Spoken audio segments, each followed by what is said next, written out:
आज एक शक्ति खुलने जा रही है विशेष।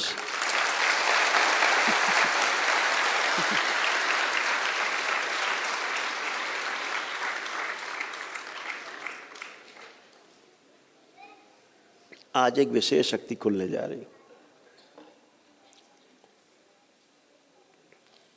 अभी क्या होता है, जब किसी के कष्ट निकल रहे होते हैं चिकित्सा के बाद, आप दरबार में भक्त आते हैं, अपनी वैदिक प्रक्रिया निकलते हैं तो उनके कष्ट निकलने शुरू होते हैं, यानी भोग कटने, स्मृतियाँ कटनी शुरू होती हैं।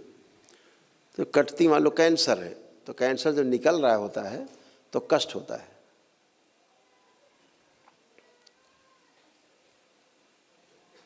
तो अंदर जड़ से निकल करके ऊपर आ रहा होता है, लेकिन सामने वाले को लगता है तो बाहर बहुत निकल रहा है, लेकिन निकलते निकलते सब खत्म हो जाता है, सूख जाता है। जैसे फोड़े फुंसी से मवाद निकलते निकलते कील निकलती बाद में तो कष्टकारी होती है, निकलेगी तो नहीं, निकलेगी तो फिर तो कहीं और से निकलेगी, बढ़ जाएगी। ऐसे ही कष्ट निकलते हैं तो कष्ट होता है। तो आज ये शक्ति जो है दरबार की सक्रिय हो जाएगी कि कैंसर तो कटेगा लेकिन कष्ट नहीं होगा।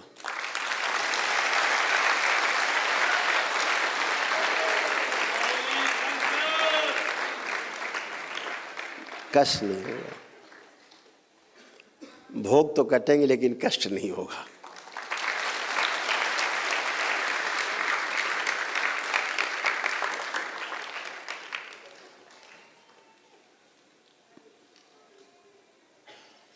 बहुत सुनने में आता, बहुत कष्ट में गुरु जी, बहुत कष्ट में।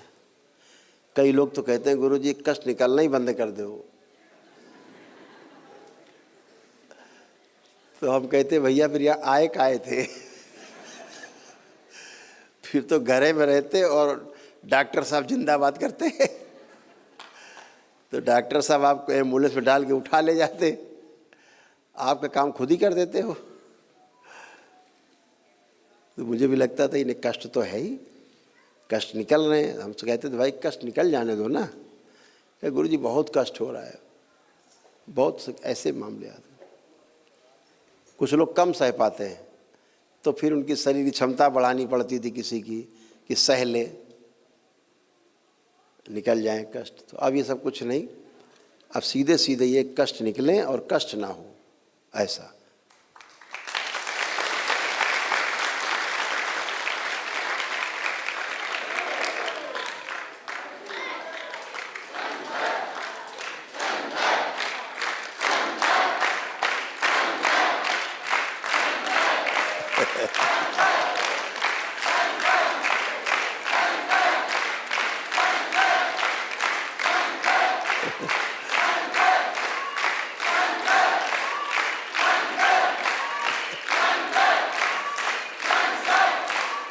बोलिए सद्गुरुदेव भगवान की। इसके लिए बस आवश्यक इतना ही है कि शनिवार को जो संकल्प होते हैं, मंगलवार को जो संकल्प होते हैं, वो संकल्प केवल करता रहे आदमी, उतने से उसके सब चले जाएंगे। तो जो भी लोग दरबार से जुड़े हैं, नहीं आ पाए हैं और जिनके महाहवन हो गए हैं असाध्य रोगों में, एक दिवसीय अनुष्ठान किया है या एक दिवसीय अनुष्ठान का पुण्य मिला है दरबार की ओर से, पदयात्रा की किसी ने, ये दरबार ने अपनी तरफ से किसी को दिया है विशेष परिस्थिति में एक दिवसीय हवन का पुण्य, तो वो अपना महाहवन जरूर कर ले। और शनिवार को होने वाले संकल्प में, मंगलवार को होने वाले संकल्प में एक छोटा सा संकल्प कर ले कि बाबा हमें जो भी रोग कष्ट हैं हमारे जो निकल रहे हैं, ये कष्ट और रोग निकलने में जो हमें कष्ट होते हैं उसकी स्मृति नष्ट कर दी जाए। एक लाइन बोलना है और बंद इसके बाद कष्ट। तो रोग निकलेंगे, गंदगी जाएगी, लेकिन कष्ट नहीं हो। ऐसे दरबार ने बाबा और माँ की कृपा से, उनके आशीर्वाद से ये इस नई शक्ति का निर्माण।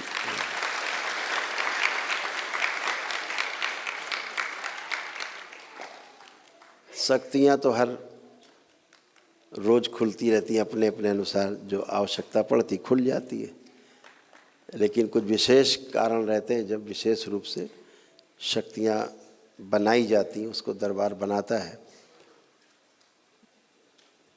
सूक्ष्म जगत में बैठे लोग उसको बनाते हैं, उनकी कृपा से, गुरुओं के आशीर्वाद से, देवी देवताओं के सहयोग से और गुरु कृपा से भगवान भोलेनाथ और माता कामाख्या के संरक्षण में ये सब शक्तियाँ बनती हैं मानव जाति के लिए, विशेष संकल्प से बनती हैं।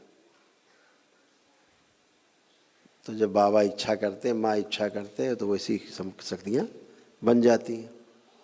तो बन गई है, वो सक्रिय हो जाएगी।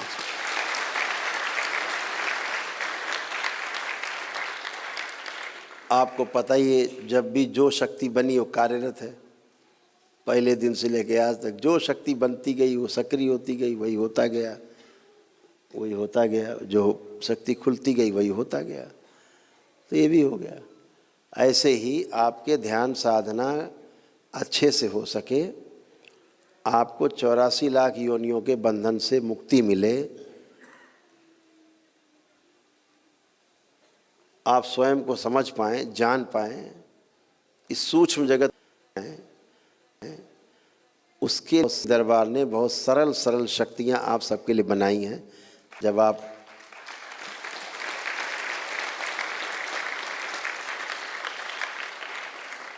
आप उसमें कदम रखेंगे आगे, तो आपको खुद ही अनुभव होगा उन चीज़ों का। अभी आपको थोड़ा थोड़ा अनुभव होता है, वो जप की शक्ति से है। अभी आपका तप शुरू होगा, 5वें लेवल के बाद पहुंच करके जब तप शुरू होगा ध्यान साधना से, तो फिर वो आपके काम आएंगी सारी शक्तियाँ।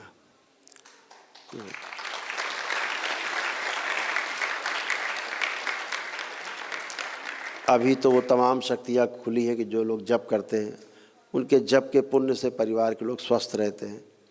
जो तंत्र दीक्षा के लेवल में आगे बढ़ गए हैं, उनके पास इतनी ऊर्जा रहती है, घर में बीमार व्यक्ति हो, अगर उनको छू करके दरबार से प्रार्थना कर देते हैं तो उनके कष्ट चले जाते हैं, तुरंत निकल जाते हैं।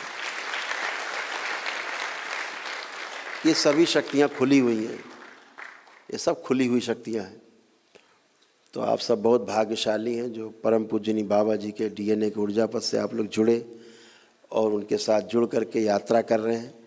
और ये यात्रा आपकी सफल हो, यही मंगल कामनाएं आप सबके साथ, शुभकामनाएं।